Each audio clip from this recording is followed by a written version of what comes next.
Hey everybody, you are listening to Ultimate Affiliate Marketing. I'm your host as always, it's Paul Motley here, and today it's Sunday evening for me actually. So it depends on when you're listening to it or wherever you are in the world. Times may be different, or days may be different even too. But I want to talk about polarization and polarization with your content. Now, I want to tell you a little story, okay, right? For those people that don't know, I ran my own local business for like 24 years, okay? And it was generally thought, I was in sales, so it was like person to person. Most of the time it was, customers, and sometimes it was businesses I was dealing with, but it was generally domestic, okay, right? So get that in your mind. So I was dealing with regular people, day-to-day people, right, in my local area. So anywhere from up to around 20, 30 miles radius where I lived at the time. And, it was fairly diverse. You'd see all sorts of different people and, different backgrounds and everything, right? So a whole complete spread.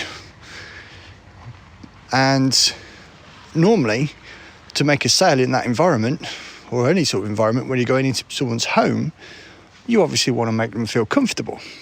Okay, so one of the key things was the icebreaker. So you would find something almost before you even got in the door that you could talk about that wouldn't offend anybody and they would like you, right? And guess what?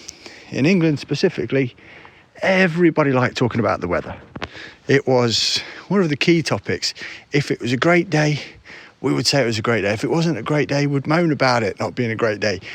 If it was potentially not going to be a good day tomorrow or wasn't a good day yesterday, we'd talk about that, right? But it was something that we both had in common and it wouldn't be offensive to anybody. So, of course, then the actual sales cycle and everything else and the processes that I had in place at the time could continue and did extremely well, to be fair.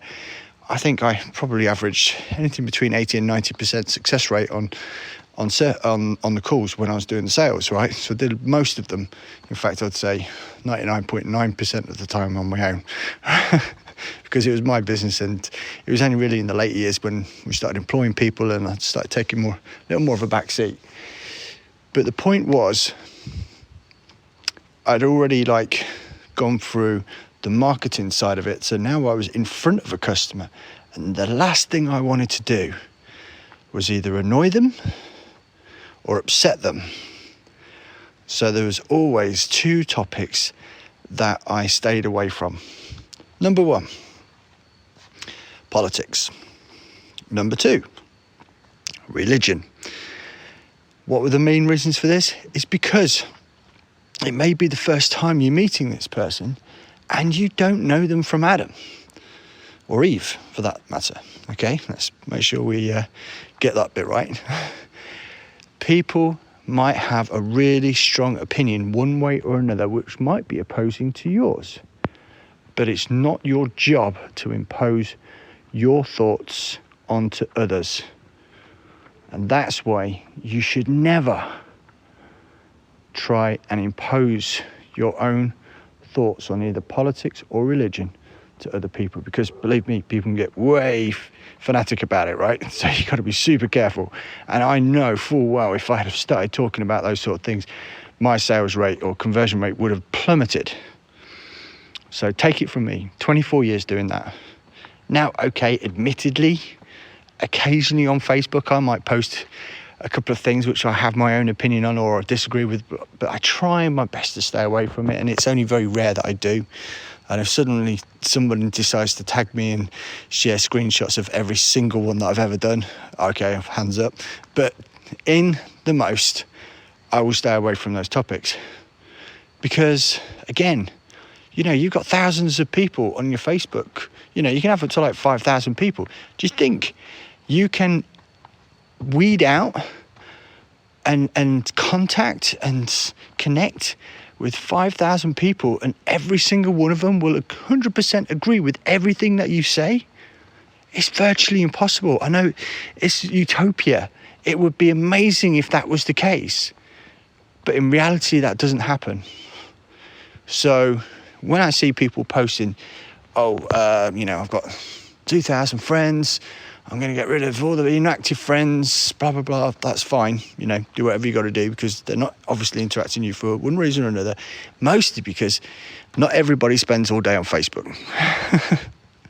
and not everybody can interact with up to 5,000 people as timeline every day or every week or every month, right? It's impossible to do. So yeah, you're going to have some inactive friends.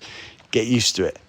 But it is still worth, obviously, trying to make sure, if you can, to add people yourself which resonates with what you're trying to do with your business, because that makes sense.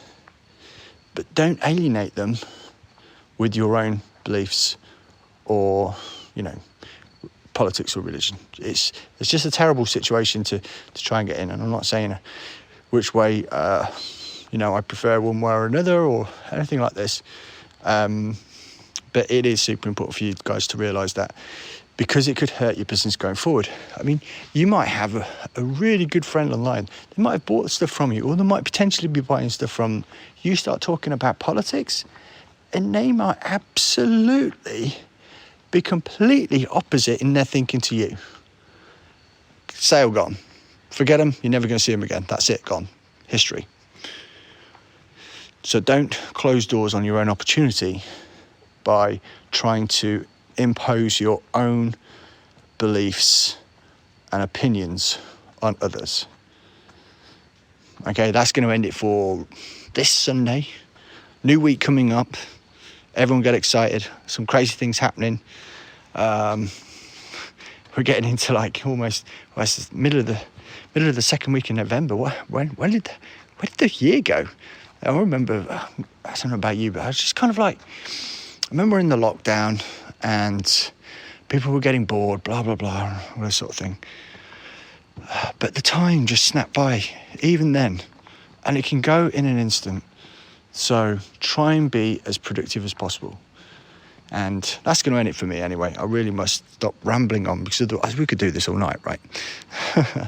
I do enjoy doing this. If it's your first time listening, then, by all means, subscribe. Go back and listen to the other episodes. I do this every day. And I tell you guys I do this every day.